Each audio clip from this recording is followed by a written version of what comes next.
in your dogs. For example, my poodle, I've extended his tail by 9 inches, and now he can read at a 2nd grade level.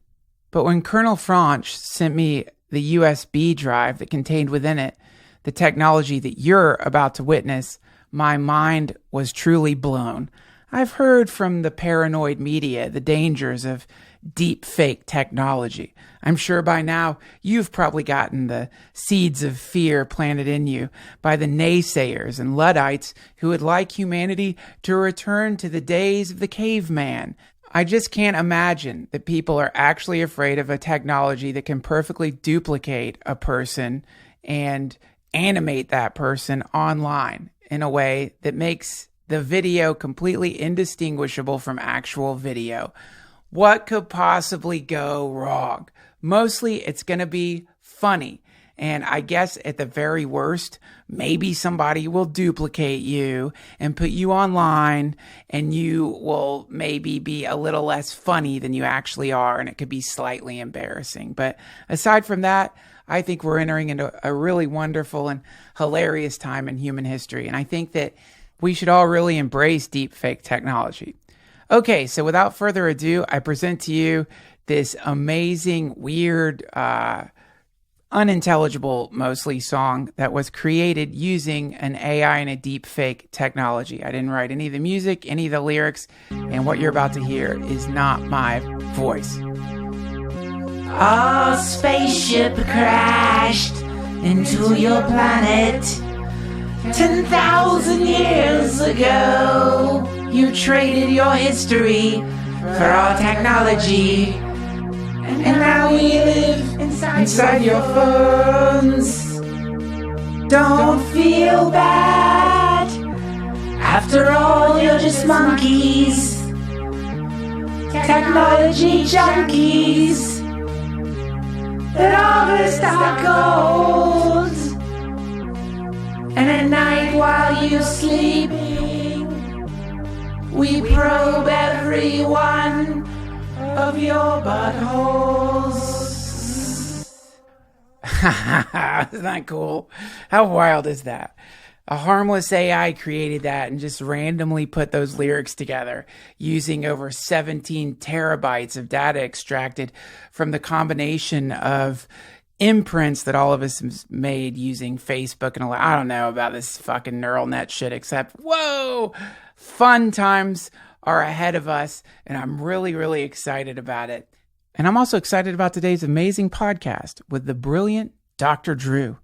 We're going to jump right into that, but first, some quick business. This episode of the DTFH is brought to you by the glorious sweeties over at Instacart.com. I wish I'd spent more time at the grocery store.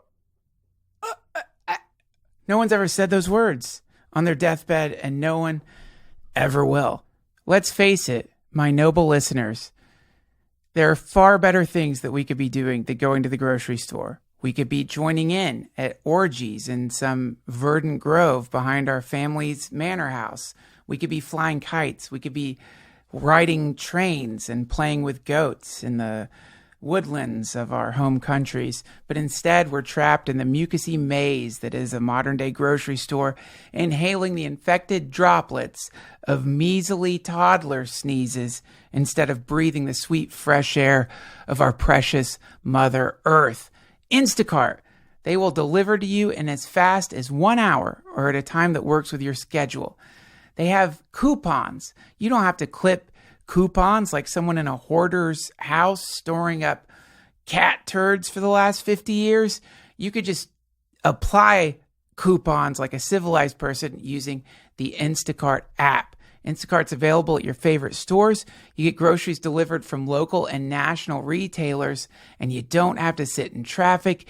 You don't have to look for parking, and you don't have to sit in that hellish checkout line like some zombie lining up for a taste of brains. You choose. Get the app or go to Instacart.com and shop the groceries you need from your favorite local retailers. Instacart shops. Your shopper gathers your groceries with care by selecting excellent produce and contacting you if necessary. and Instacart delivers. Your groceries will arrive in as little as an hour or at a time you select. Try Instacart and get $10 off your first order. To get this limited time offer, go to instacart.com or download the mobile app and enter my promo code, Duncan, at checkout. That's $10 off your first order today at instacart.com or through the mobile app. And don't forget to enter my code, Duncan. Instacart.com or through the mobile app with my code, Duncan, at checkout. I love Instacart. Give them a shot. It's a great way for you not only to support the DTFH by supporting our noble sponsors, but also to get $10 off your order of groceries. That $10, think of what it could go to. A lot of mashed potatoes. Thanks, Instacart. I'm going to be honest with y'all. This isn't me. I've actually been imprisoned in Supermax with Julian Assange. This is just an AI recreating my voice, and I'm going to be the new host of the Duncan Trussell Family Hour podcast. It's going to sound like me, it'll seem like me, but it's not me because I've been disappeared. That doesn't mean that you can't enjoy the DTFH Patreon, which is located over at patreon.com/DTFH. You can find commercial-free episodes of the DTFH, get access to our Discord server, and enjoy monthly hour-long rambling blasts out of the mouth of the artificial intelligence perfectly imitating the former host of the DTFH, Duncan Trussell. It's all there for you over at patreon.com/DTFH. We also have a wonderful shop with lots of t-shirts and posters and stickers just waiting for you. And now, without further ado, please welcome world-famous doctor, current host of the brilliant podcast Dr. Drew After Dark, homelessness advocate, and all-around brilliant human being, the wonderful Dr. Drew.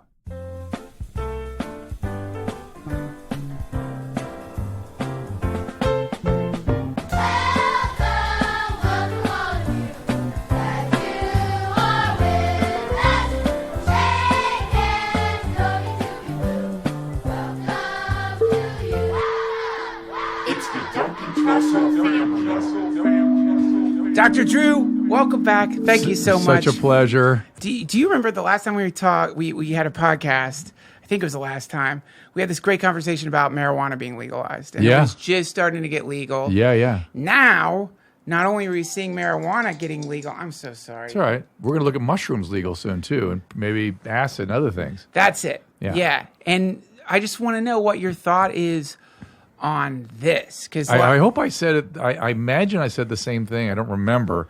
But that I've always thought, you remember I said this, I'm sure I said it, that it's been insane that the government made molecules evil. Right. It's so fucking insane. Yeah. That they put cannabis and heroin and LSD and mushrooms and even MDMA. These are evil molecules human hands should never touch. Yeah, right. When in fact, they are just molecules that will probably have significant therapeutic value once we do the proper research. Yes. And I'm really excited about it. I bet. And already we know end of life, it has really potential, very, very significant uses. That's right. That's one of my, when I realized that is how your mind works, like what a true scientist you are, how you just want the research. And you want to help people. That's so cool. Yeah. I love that.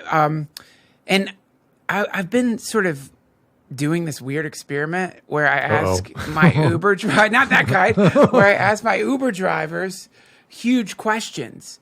And I've gotten like the coolest answers from them. Not that you wouldn't, but like I've gotten profound answers. One of them, because a thing that tends to be coming up a lot in LA is this massive homeless population that continues to grow. We haven't talked about this, but I'm overcome with that. It's all I talk about every day. Really? Oh, it has consumed me. What are your thoughts on it? Well, here's why I last summer. So here's how my evolution to this. I've always been bothered by it. I always thought it was ridiculous. I just thought we should do something about it. But I understood why the forces that prevented us from actually helping these people, and I'll explain that later. But last summer when I saw the rat explosion, I went, oh my God, I practiced here for 30 years. I know what happens when the rats explode. We get typhus. Right. And we had a huge typhus outbreak. Right. And I was predicting it. I was talking about it on the radio. I kept telling everybody it's coming. Then the city kind of denied it. Yep. It was unbelievable to me. We had a massive outbreak. It's a dangerous illness. Typhus wiped out the French army, killed people in concentration camps. Anne Frank died of typhus, for God's sake. So it was, I'd seen it for, my whole career I've dealt with typhus. It's a serious problem. My son had it. So they claim How did your son get it? From rats, from fleas, like anybody else. In L.A.? Yes. It's Pasadena. It's been endemic there forever.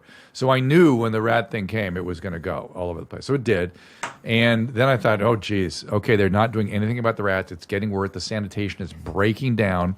Then we had the runoff of all that, of all the sanitation, terrible, terrible sanitation problems, ran off during the rains. Yeah. The dolphins and sea lions died. Of typhus? We don't know what. They've not yet disclosed exactly, but something that's coming off. Then I thought, oh my God, okay, we got typhus. And typhus, the natural reservoir is the possums and the raccoons here in Southern California, in the foothills. Right. That's why we always have it in Pasadena.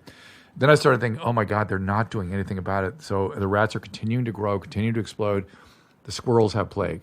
The plague's going to get onto the rats, and we're going to have plague next, bubonic plague. The squirrels in L.A. already have it. The last plague outbreak was in Los Angeles in the 1920s.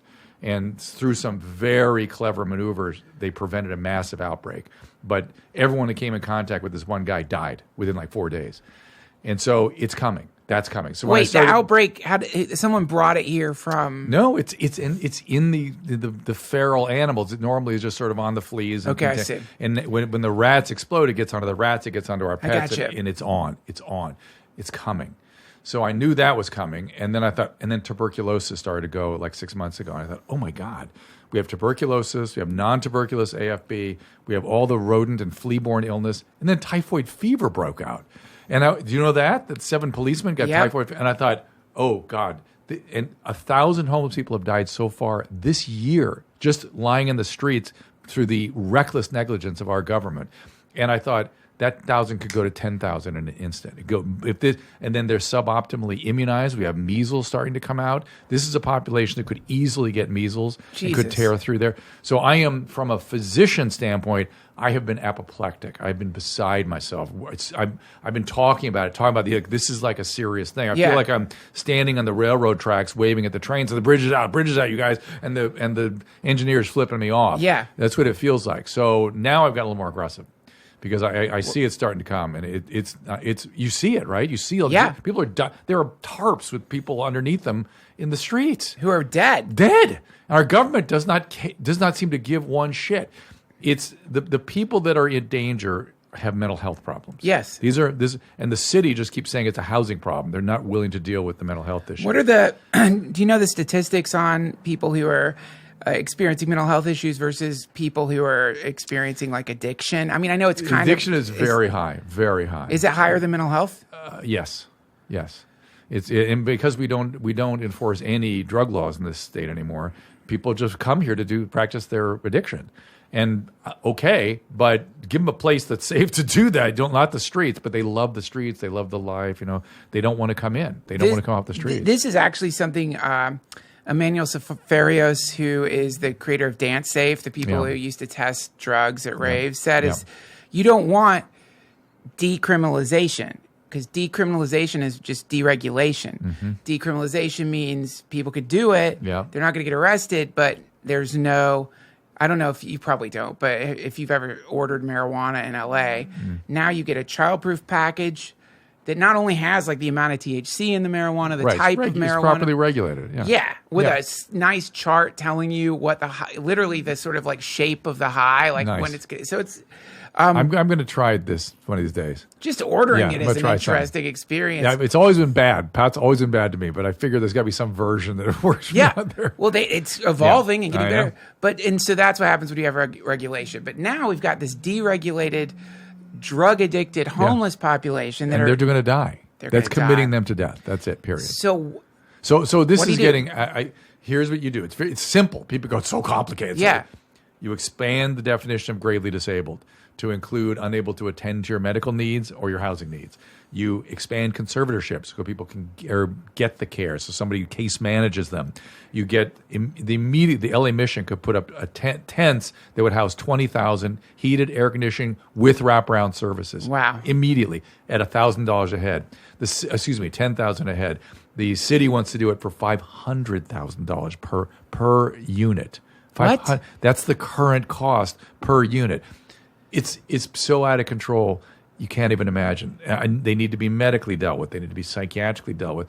And then something needs to be done to help motivate the addicts to either get better or get on some kind of medication-assisted treatment or something structured where they're not dying of their disease and they're not on the streets. This brings us to a question I've been wanting to ask you, which is, because of that cost, and I know the $500,000 sounds insane. It's insane. But if you want to take someone who is a late stage addict of any type and rehabilitate them, it's not going to be cheap. No. If you really want to do it. And Right. if you don't really do it, what's the point? Well, now there are ways of doing medication-assisted treatments that are scalable, that are manageable. Okay. It's not what I would want to do for you if you got severely addicted. I'd want you to be returned to a flourishing, complete Right. existence. I want these people not to die and get off the streets. Right. And so medication-assisted treatment is perfect. So they do have, what kind of medication Suboxone, methadone, this kind of stuff. I see what you're saying. Yeah. What is your opinion on the stuff they're doing in Amsterdam or the places where they've just accepted the fact they have I don't have a problem with that, but you see what happens. This is sort of that.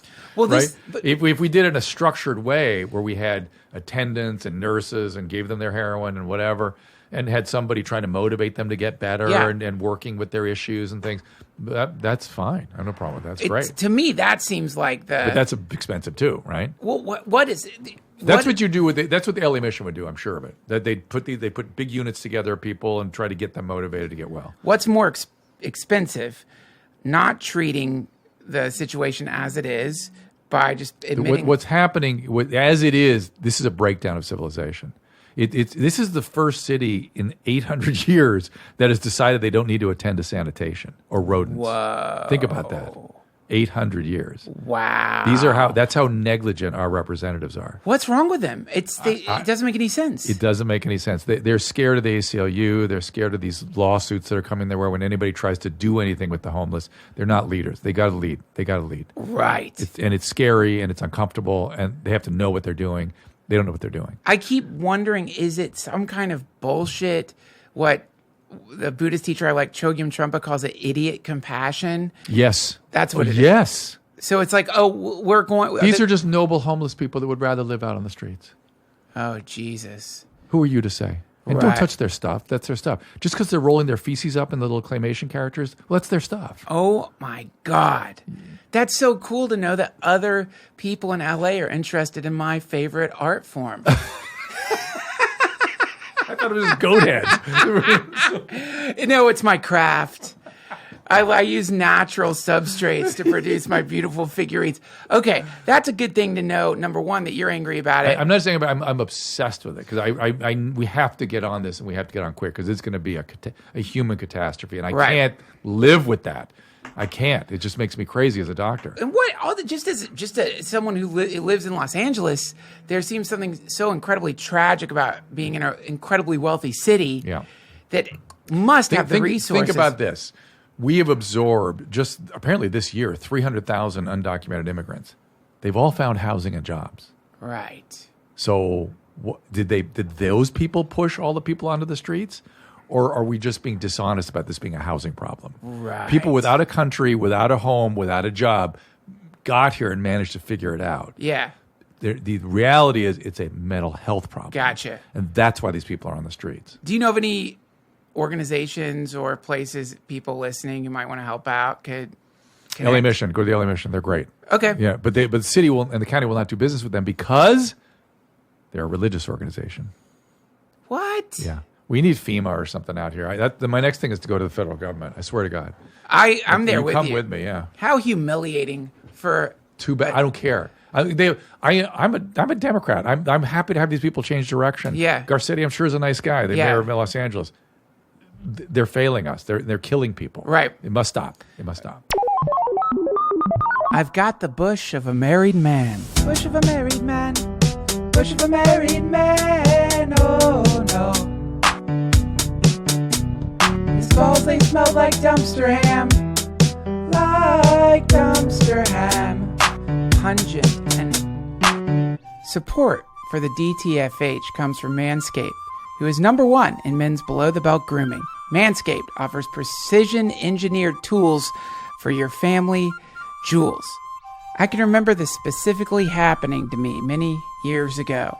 I was trimming my pubes to go on a first date, and I don't know, maybe I was a little nervous, my hands were shaking, but I cut my balls, and suddenly I realized that not only was I dripping blood into the shower, watching it mix in with the pubic hair I'd been sloppily cutting with my kitchen scissors, but also, should anything happen on that date, I was going to have to explain why there was a Civil War type wound on my balls. Gang, not only do you deserve more than to use the same razor used for your face on your balls, your lovers deserve more than to look at your balls and cock and wonder if you recently went naked free climbing. Manscaped has redesigned the electric trimmer. Their Lawnmower 2.0 has skin-safe technology, so this trimmer won't nick or snag your precious balls. Get 20% off free shipping and a free travel bag with the code Duncan at manscaped.com. That's 20% off with free shipping and a free travel bag at manscaped.com. Use code Duncan. Again, 20% off free shipping and a free travel bag with the code Duncan at manscaped.com. They've got everything you need, from crop preserver, an anti-chafing ball deodorant, and moisturizer. Now, this is the next question I have for you. Yeah. Do you think there is ever going to be a cure for addiction outside of Suboxone and the normal therapies? There will never be a pill that cures addiction. It's too complicated. It's a wiring problem. And a lot of it gets kicked off by trauma. So there will never be a pill for trauma. And then the progression that occurs across an addiction where people lose control, their prefrontal cortex doesn't work very well, the wiring in the reward system alters. There's multiple systems that are enlisted that are sort of a wiring nature and also within the cell problem. It's not like just a receptor on the surface of the cell. We'll find some medicine to hit the surface receptor like high blood pressure or heart cardiac rhythms or something like that. No, now there'll be things that will be helpful, but ultimately, the way I think about addiction is it's an interpersonal disease and it has an interpersonal solution. Gotcha. Brains heal other brains from complex mental health issues. Oh, right. Okay. That thing there is a brain entrainment device that Wow. based on some stuff that came from mental hospitals when they were using strobe lights to like calm people down. Crazy. So, I guess our brains, and I'm sure you know more about this than I do, the human brain has this amazing ability to tune in to other people around it, and what's that called? Mirror neurons. I think that's oversimplification. I'm not even sure it's our brain. It might be our bodies that are tuning to other bodies. Okay. Because, we have these complex webs of autonomic material over our neck, our chest, our heart, our pelvis. These are huge little brains in our body. And I can only tell you, as having been the object of a therapeutic intervention and then helped other people in the setting of carefully listening and attuning to somebody, I feel like I listen with my whole body. Whoa, you're blowing my mind. I just actually was looking at a Zen quote where someone said, listen with your whole body. Yeah, because my ears goes without saying, but when you listen with your body picks up on things. You'll hear things, smell things, feel things, and then you have to think, am I actually in pain, or is that Duncan's pain that I'm picking up on? And then I'll think, that's not mine. It doesn't belong to me. I wonder what that means to Duncan, and I'll go, well, Duncan, I'm having a funny thing. I'm feeling a pain over here in my left upper chest, lower chest, and the back here. And oftentimes patients will go, oh, yeah, that's where my dad used to kick me when I was a kid. Anyway, so it's so weird when you're in it with them. Yeah. Even though you'll be saying something profound, they'll just go right on. Like, yeah, that's where my dad kicked me, of course. Anyway, let me tell you more about. So what do you think that is? When people skip over sort of anomalous moments? It's being... it's a little bit narcissistic, right? It's like, yes, of course, we all know that because it's me. But the other thing, shit. when you co-create something deep and you're in it with a person, you're just in it. And so they're not objective. You know what I mean? They're not stepping outside of it. They're in it. And I like that. 'cause Right. It tells me they're in it. Okay, that's cool. Yeah. And that's good therapy, right? Yeah, That's yeah. what's happening with good therapy. Yeah. And you were saying you were the object. Yeah, I did. I had 11 years of therapy. But was this, have you ever been addicted to anything? Did this have any? No, my brain doesn't do that. No. Wow. Yeah, I hate opiates. They make me feel terrible. I used to love them. Then I don't know what happened. Good. They're right. Count your blessings. No, I know. When we had the podcast, I mentioned to you, man, I really kind of like Vicodin. And then, but you really helped me because you said, let me explain Where this goes. what happens. But not in the like usual way of like, Yeah. you'll be in jail. It was the thing about a switch clicking in your brain. Yeah. And then it's over And it's after on, that. yeah. It's done. Yeah. So, you don't lend much credence to the stuff coming out about ibogaine therapy? No, I don't know because we don't have the research yet. Now, I had many patients over the years go down to wherever and get it and do it. And what I observed was the following over and over and over again. I probably had 20 patients do it. They stopped using heroin for 6 months, and then they started again. Right. Every single one. No, save one. And it made me think that one was probably not a drug addict because there's so much opiates being consumed now that what we're seeing is something we never used to see, which is opiate-dependent, non-addicted patients. Whoa. Because addiction is the disease when you start, you can't stop. You keep going back. Right. Well, dependency is once you get out of it, you're like, ugh. That's Right. get me out of this. But you can look like an addict when you're dependent. Sure. So I think that one guy was drug dependent, not addicted. I got you. The others just went back. And the problem I had with it, that's no big deal to me. Great. You got 6 months of sobriety. Maybe we'll put some more together. They all had real personality changes. And that was I just can't abide by that. If we're changing the personhood, the personality and the personality features, that's profound. And now many of them that kind of went away, but some of them it didn't. You're talking about a negative change then? No, don't. You're putting a value. Sorry. Think about that. You're putting a value judgment on changing the person. Yeah.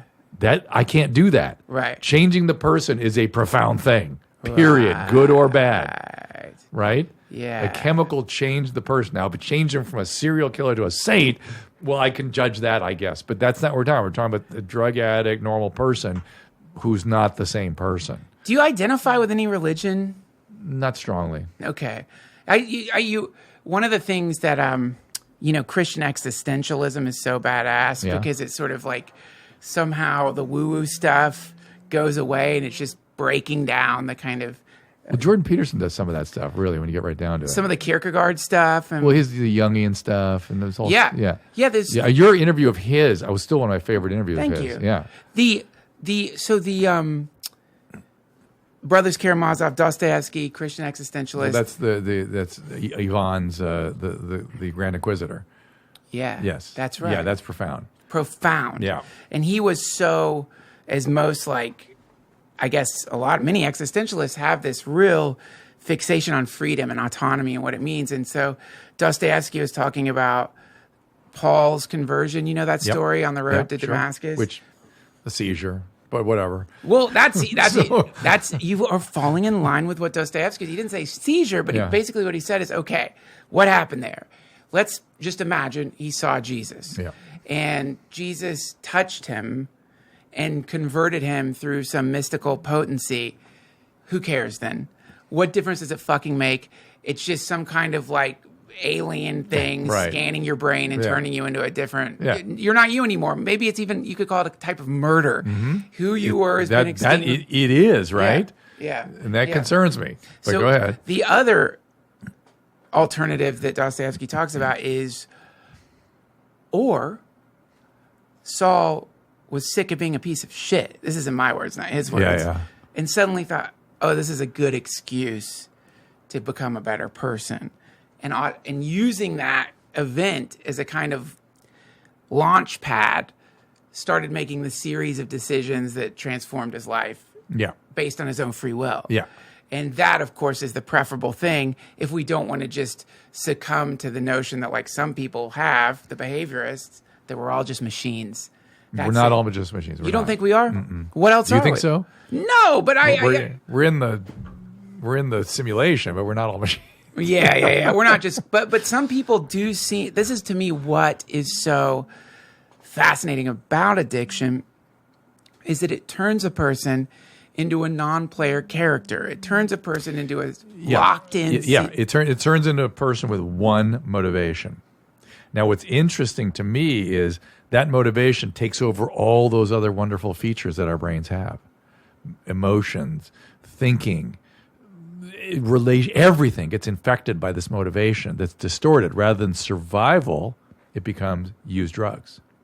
And so loving your spouse, taking care of your kids, going to work, those priorities just shrink away and are not important, and they're lost. So they just become things that service this one priority: get drugs. Right. And it's not even a thought. They're not thinking get drugs, get drugs, get drugs. It's just they think things like, and you get into it with them, they'll always have this kind of thing. They'll be like, I gotta, I've been sober 3 months now. I need to go back and empty out my apartment. It's like, your apartment, that's where your dealer lives. It's like, yeah, I know, but I got to get my shit. It's okay. I'll bring my sponsor with me, and it'll be fine. I'll go to a meeting there in San Francisco, and I get there, and I'll just empty out my apartment. No big deal. That's the disease going, yeah. Go to your apartment, go to your apartment, go to your apartment. Jesus. Those people always are using by the end of the day. That is so fucked up. Yeah, that's because the motivational system is using every reason and emotions and everything else. So you get to see how everything else works under a singular motivation. Wow. It's fascinating. It's the most fascinating. To me, it is of all and it's funny, too. How do you mean? They're funny. Addicts are funny. The stuff they try to pull, to me, is just it's hysterical. That's cool. That's a thing that I've realized about you is that you have a real deep, compassionate love for these people that doesn't seem sanctimonious. It's real world and like. Well, because I see where they go. I see what they can be, and I know, and I have faith for all of them. I'm just thinking of for all of them. My own addictive qualities, like with my phone, and how what you're talking about just reminds me of every single time I go on a phone bender and rationalize it by thinking, well, my job's a podcast. I need to have a social media imprint. And it's like, I'm not doing anything except looking at Reddit conspiracy. There's no work happening. There's nothing happening there at all. Your brain's going zing, zing, zing, zing, repeat. Yes. Yeah. And you have become essentially a robot. Yeah. Maze. Yeah. Now, what do you think about the stuff coming out that this isn't conspiracy, but it's been admitted by most of the tech companies that they have implanted into their apps an addictive algorithm? Oh, absolutely. They're studying that. It's an explicit field of study. How to capture your attention. How to keep you in the loop. Do you think that should be illegal? How to move illegal? you to the next thing. I don't think it should be illegal. I think it should be made explicit. It should be just like a warning on a bottle or anything else. Like what are the risks here? They go in at your own free will, but understand what we're doing. To me, I agree. I mean, anytime there's no regulation, I don't mean that, but I mean, I'm sort of a libertarian at heart. I could feel that. Yeah. I'm like, the pendulum swings. I know, me too. Like intensely to the other side of it sometimes. I mean, look at me with the homeless. Government, fix this. Yeah, It's like exactly. a friend of mine went, "Oh, Mr. Libertarian, really?" Yeah. And I was like, "Okay, well." Okay. Well, no one's any one thing, but to me, I think one of the byproducts of our ability to understand reality using technology is that we're going to become increasingly adept at hypnotizing people. Sure. I don't think it's any error, any accident that most of everything right now is not about facts or rhetorical. It's not logical discourse.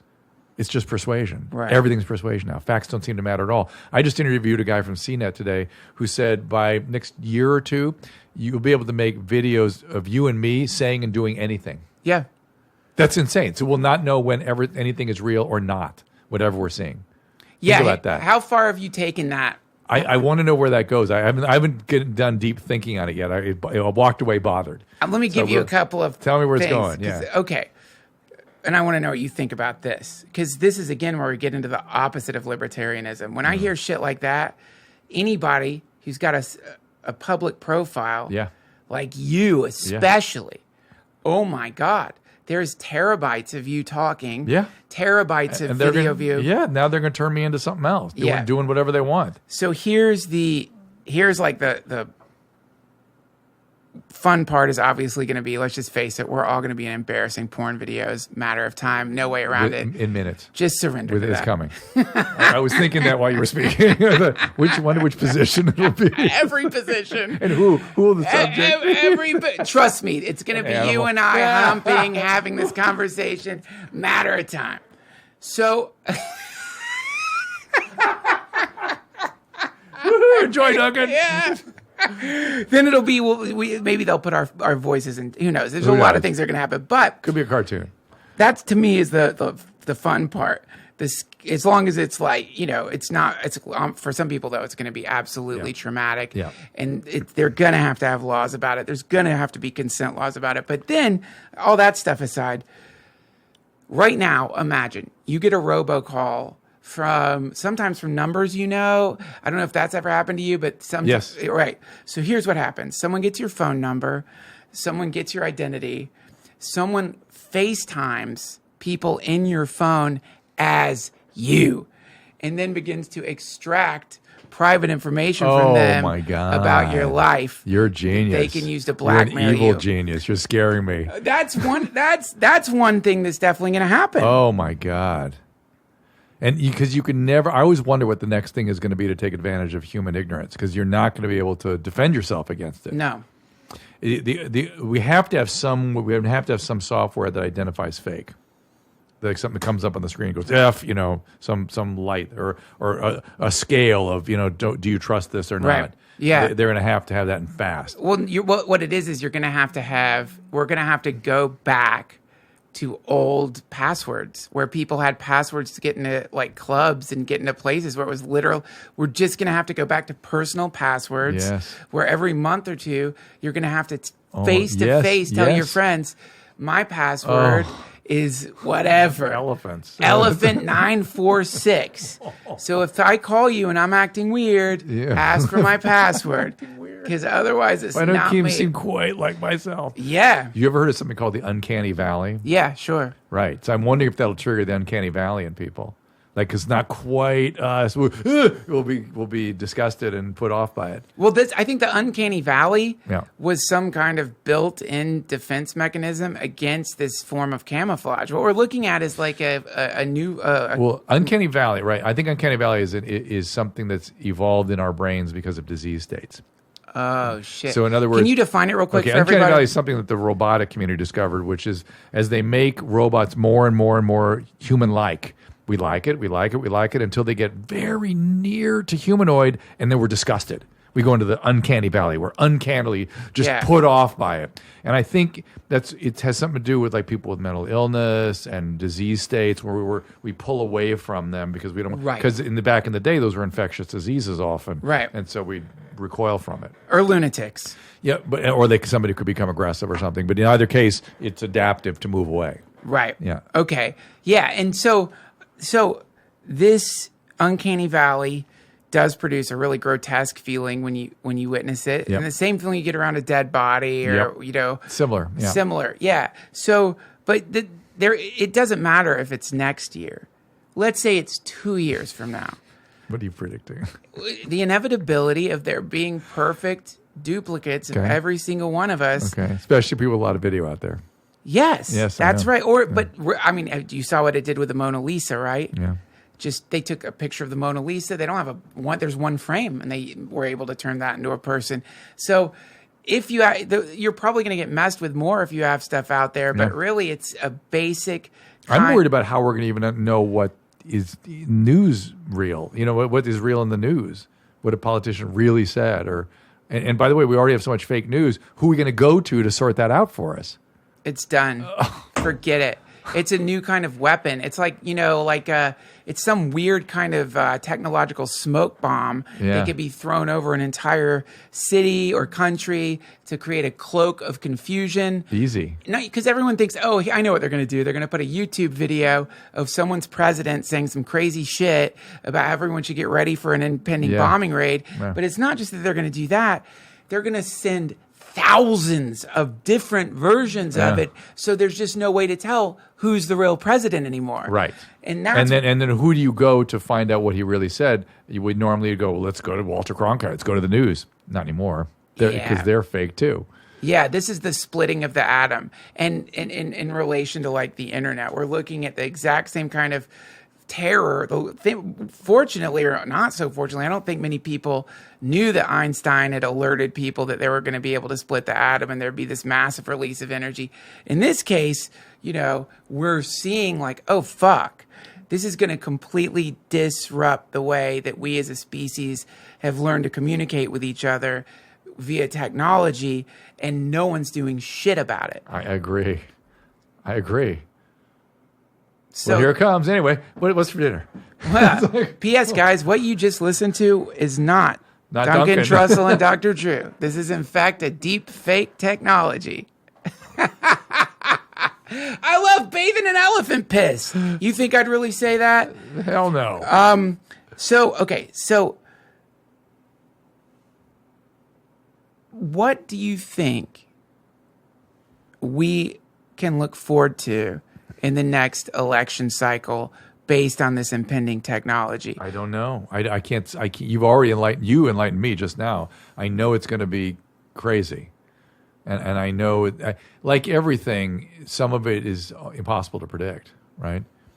It's just going to come upon us. Here's another thing I've thought of regarding this particular technology, which is real creepy. So, Book of Revelations, End of the World Prophecy. Okay. I've always loved it, just because it's so psychedelic. Even if it was written by a guy who was going through an intense delirium on an island. Who cares? It's like outsider art. It's still amazing and just weird and weird. It was like a Hieronymus Bosch painting. Yeah. Like, the Lamb of God, but with a sword in its mouth and decapitated heads all over the place. And just, it's all code. But one of the weird predictions in it is the dead will rise again. And I've always thought, oh my God, that's such bullshit. Like, how would that ever happen? What does that look like pragmatically? Like your great grandmother who's buried in Georgia in a steel coffin 6 feet under, like, comes to life. Is there some? And then what? Then what? You're fucked. You're just like in the ground, screaming, wondering, can't breathe, dying and being reborn and dying again. But now, when you realize, like, oh, the dead are coming back. There's going to be another Jim Morrison.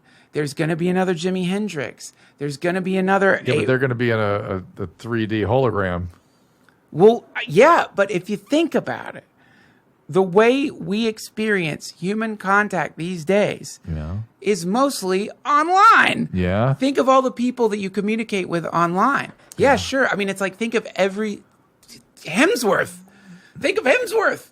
You're never going to meet Hemsworth. The way you know him is from the movies. Yes. Right? So similarly, we're going to start seeing shows that have as their host presidents that have died, Gandhi, Martin Luther King, and not just some bullshit animated thing, an AI possessing the thing to produce their personality again. What's that going to do to us? Maybe it'll be a good thing. Because certainly the predominant personalities we're manifesting these days aren't exactly great. You know what I mean? Maybe it'll bring us back to something better. I don't know. Come on.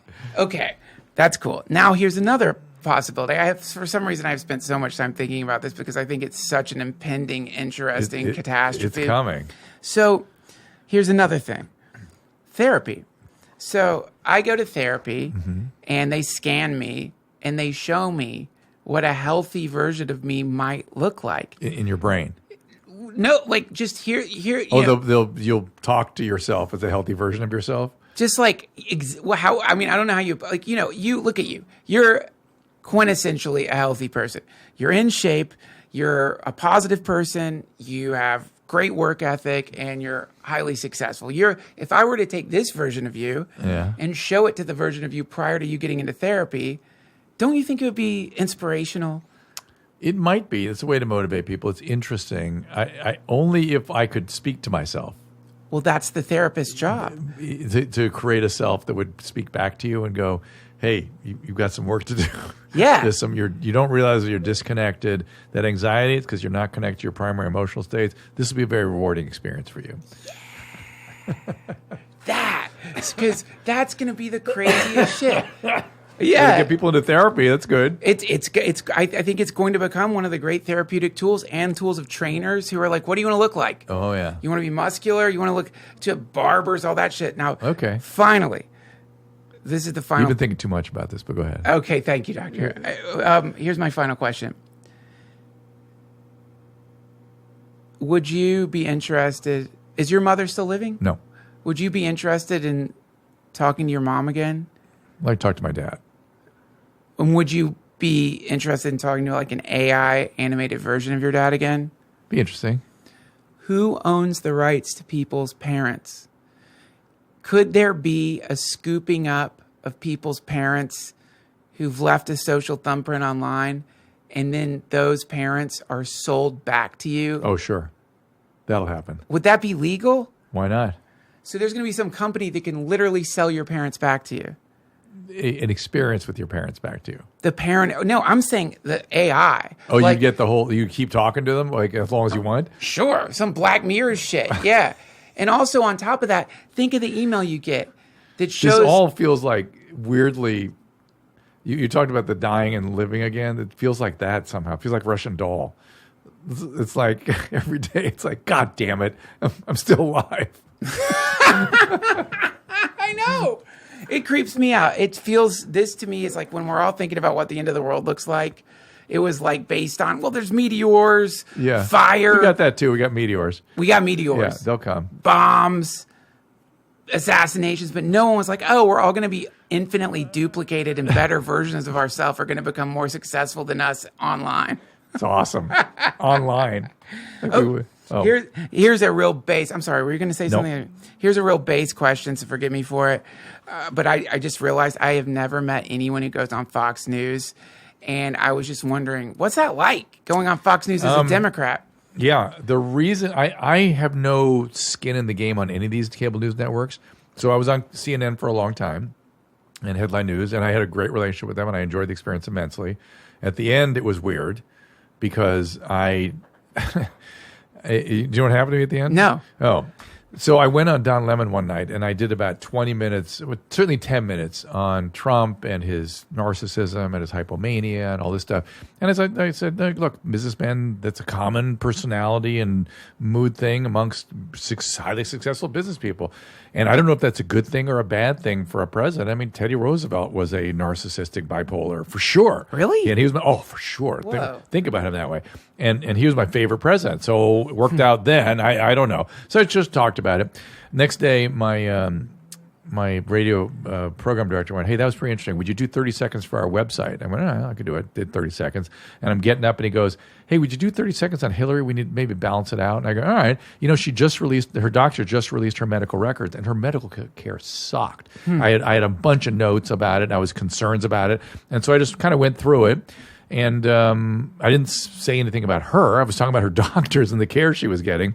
Well, Drudge Report picked that up and went, finally a doctor says she's not fit for office. Oh, fuck. Yeah. And CNN came down on me like a ton of bricks. Oh, and shit. silenced me. Wow. So I thought that was not right. And so I've been looking around for a new home ever since, and I've looked everywhere. And these guys have sort of welcomed me, and I've known Greg Gutfeld for years. And I used to do Red Eye all the time back in the day, so it was fun. And the reason I like doing that show is they don't take themselves seriously. I mean, some of the stuff's kind of harsh, but I don't. Yeah. That's not my opinion. And so they're funny. It's upbeat, not taking themselves seriously. So that was my reason for doing that. Now, since then, I've been on Laura Ingraham a couple of times, and on the Judge morning Deneen? show. No, Haven't been. but I found it generally congenial. Say what you want, come in, have an opinion. And what I've been talking about with Ingraham is the homeless thing. So I don't care where I have to go to talk about that. So to me, these are just outlets for conversation. This is such a boring question, but honestly, just because and by the way, I've only been doing that for like 3 months or something. Well, no, I guess I've done Greg about 6 months. My wife and I hate watch Fox News, but we're not particularly our political ideas are, well, this is to sum it up. The other day, my wife said to me, Duncan, do you realize 100% of your political predictions are wrong? They've been completely wrong over the last year. And I thought about it because I was like, what? And I'm like, oh, you're right. I'm perpetually politically wrong. Any political thing I think of ends up being wrong. But because I'm a comedian and we're fools, I will say it before I've put any kind of thought into it at all. Right.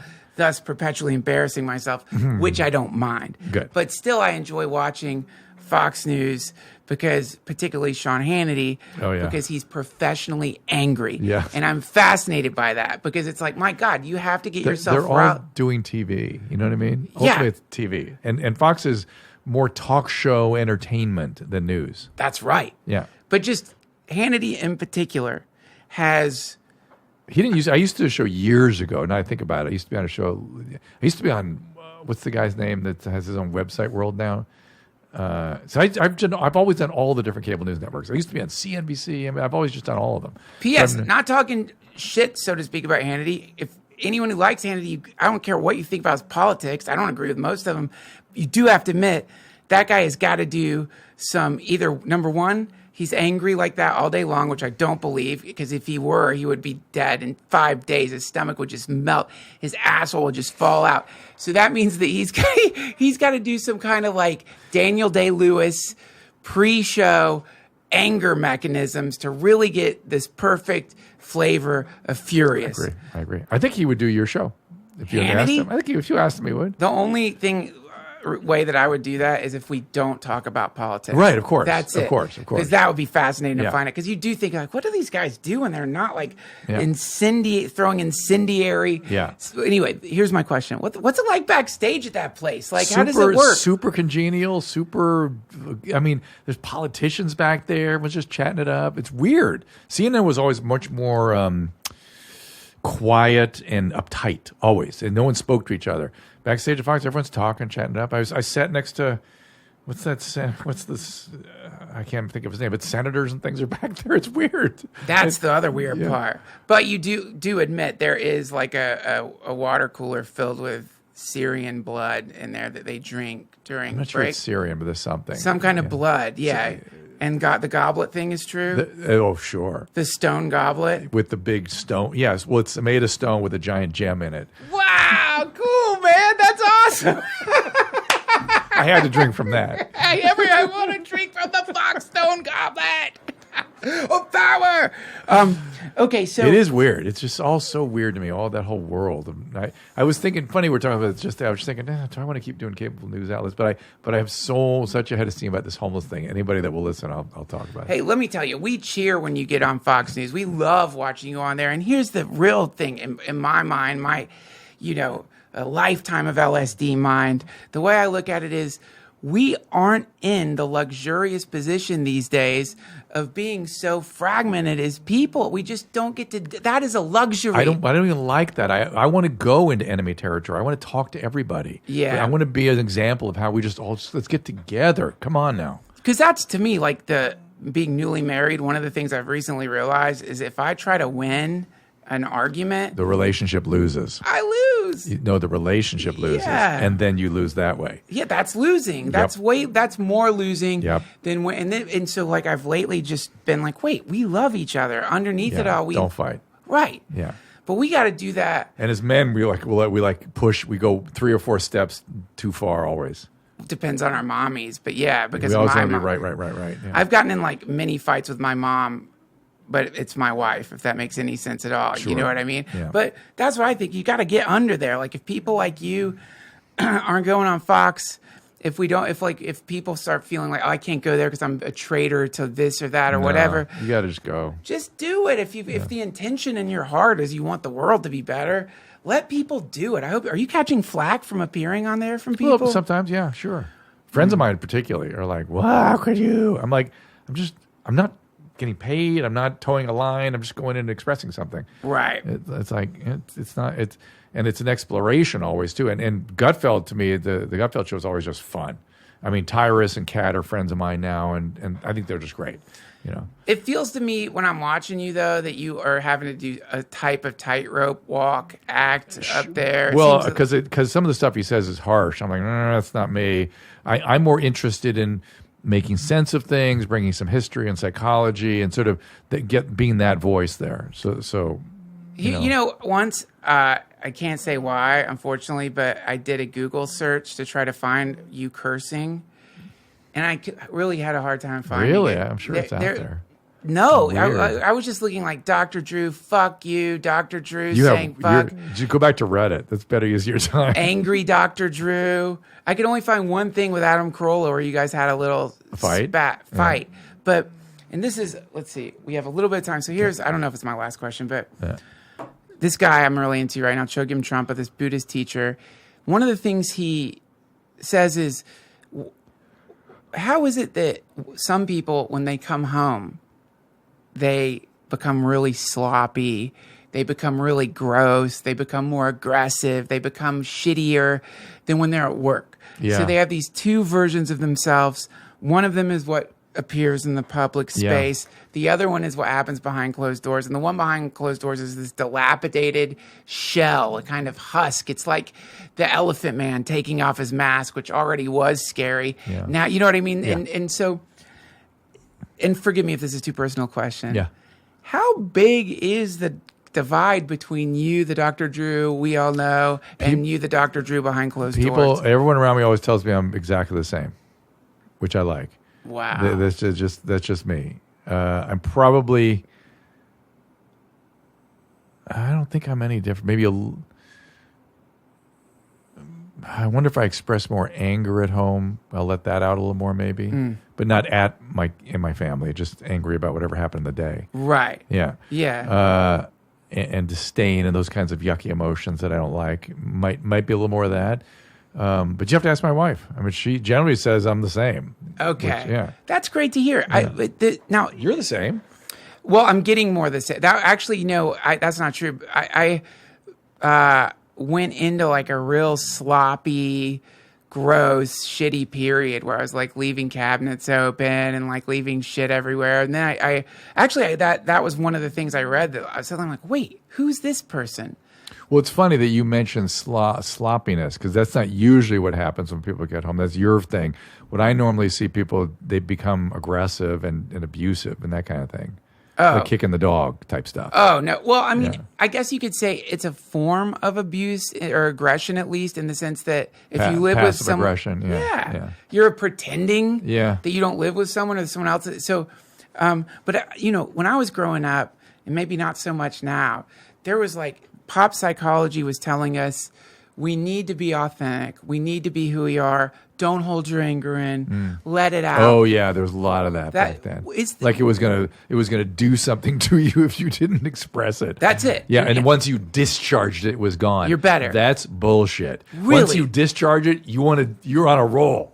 Now it's coming, and you might start liking it or get good at it, or have less ability to contain it if you keep letting it out like that. I knew it. Yeah. That's what I see, because my mom was a psychologist growing up, and I really got this. I realized, like, wait, my relationship with anger is like the relationship of the person you don't want to sit next to on a plane with farts. Right. They're just blowing them out. They're not thinking there's other people on the plane. Right. And it seems it's the opposite. What you want to cultivate is empathy. And so you can understand the impact of whatever emotions you express and pay attention to that and go ahead and express them. And by the way, there are ways to express things like anger without it being aggressive. Right. Like I could say, Duncan, I am so angry at you, and be really angry and tell you why and be very adamant about it. And that's it. And Right. I've expressed my anger. Right. I've done it in a very possibly productive way. Gotcha. Yeah. Man, I wonder how much damage that has done to the world.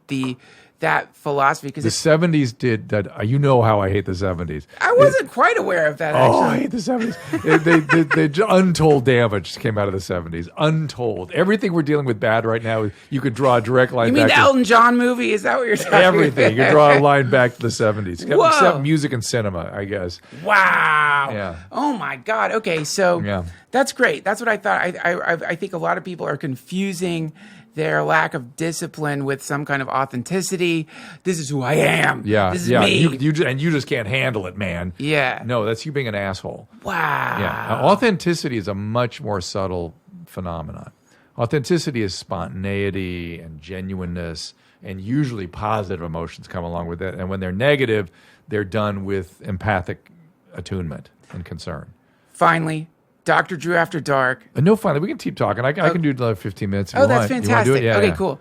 Man, what a great show. Yeah, that was fun. That was so fun. Not our show. Your show is blowing up, man. Dr. After Dark. Yes. Yeah, it's people so like it. good. Yeah, I thought it was good. This when I was there with Have you, they aired the one you and I did? I They think did. so. Yeah, they did. Yeah. When I was there with you and watching your stuff online, I realized, oh, you're kind of a comedian, right? You're a comedic figure. You're really funny. I here's what that is that I've been working with a comedian for how many decades with Corolla? Since Right. 1996. Right. Right? And my role, and he has pounded this into me, is improvisational comedy.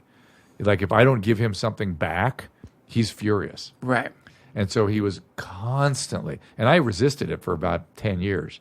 He was always like, not only that, but yes, and can't you give me some, it's like can't you, like coaching me? You'll listen to the Adam and Dr. Drew show. You'll still hear him yelling at me about stuff where I'm not giving back what he wants improvisationally. Wow. Fundamentally, I'm being the straight guy, right? I'm pitching stuff to the comedian Gotcha. to give him a chance to be funny. Wow. But I do understand humor. You're I funny. think I understand it. Yeah, I think You're like you're what's known as a straight man, Yeah, but like yeah. that's what you are. But that is the funniest. To me, it reminds me of like Carl Reiner with Mel Brooks. Right. Carl Reiner was very straight, but he was very funny. Very funny. Yeah. And that's harder Yeah. to pull off. That. I disagree, and Adam would kick you in the ass for that. Really? I don't know, maybe, but I disagree because it suits my constitution. It's very natural for me to do that. I got So you. I don't have to work at it. I have to work at paying attention and trying to be clever and trying to be interesting and let my own whatever humor come out spontaneously too. That's the hard part, right? Trusting your instincts. Yes. Yeah. That's a real difficulty for sure. Yeah. Well, especially if you're up in your head, trusting your instincts. I was actually reading Everest because all those people are stuck up there. Isn't that crazy? And one of the things that Krakauer wrote is that when every move is life or death, you're out of your head completely. But do you get up in your head a lot, or do you? I actually would argue I probably need to go up there more and pay attention. To me, that's a matter of focus and paying attention. Gotcha. Yeah, because I've gotten pretty good at trusting my instincts these days. Pretty good. Yeah, pretty good. What do you see as like the future for Dr. Drew? Are have you going to no get your own? fucking idea. Are you going to get like a TV show or I some have kind of no regular? idea. I don't know. Do you want anything like that? Or are you feeling like you don't want to keep doing it? I still feel like I've got some unfinished business, and I don't know what that even means because television's such a wreck right now. Yeah. I enjoy working with people and creating stuff. I really enjoy it. So I feel like I need to do some more of that. Well, you have to. And my thing is always make sure it does something. There's a reason you did it. Something good's going to happen for it. Something has to be done. Yeah. And it may not be obvious what that is, but something's got to happen. So you don't have anything in the works right now? You're not cooking up anything? I've always have something, but you know how television is. That and 50 cents, buy a Coke. Right. I have nothing imminent. Nothing imminent. Well, I mean, that's the thing. I think this weird distinction between the internet and TV is ridiculous. Well, I was going to say, you already have that's a fun. TV show. Yeah, I was going to say, I'm a little bit surprised the Doctor After Dark thing doesn't turn into something. If I were a television producer, I'd go, maybe we could turn that. Oh, into it has to. Yeah. It's so to me, it's like finally you're getting to like. Because when I see you on Fox or a lot of the shows, you're having to play not just a straight man, but you're just having to play a doctor Yes. and be very serious. Because if suddenly you start cracking jokes on any of those shows, it would be scandalous. It would be hilarious for us. but it would scandalize Not us, but you would be. how many heart attacks? How many heart attacks of like ancient Fox News viewers whose hearts just exploded in horror to hear you? Well, that's the really interesting tightrope walk I always have to do, though. I don't want to not be a doctor. I don't want to be disrespectful to my profession, my position, and Right. all these decades of work and I've been doing, or my patients even for that matter. But I do like to push the boundary a little bit. Yeah. Well, I hope you keep doing it. Thank you. Like you've been doing it, and I love Dr. Drew After Dark, especially. That's I hope what you make your focus. What do I know? But thank you so much for taking the time to be here. I always love talking to you. It's never not a Likewise. joy. So thank Let's you. do it again. Anytime. Thank you. All right. Oh man, thanks a lot. That was awesome. Perfect. Thanks so much for listening, everybody. This has been the Duncan Trussell Family Hour podcast. Much thanks to Dr. Drew for coming down to record an episode, and much thanks to you for listening. If you want to help out the DTFH, support our sponsors, subscribe to the Patreon, and spread as much glorious, beautiful love as you can in your community so that we can finally break off into the part of the multiverse where everything is an exponentially increasing blast of technologically enhanced orgasmic pleasure. We've got a lot of great episodes coming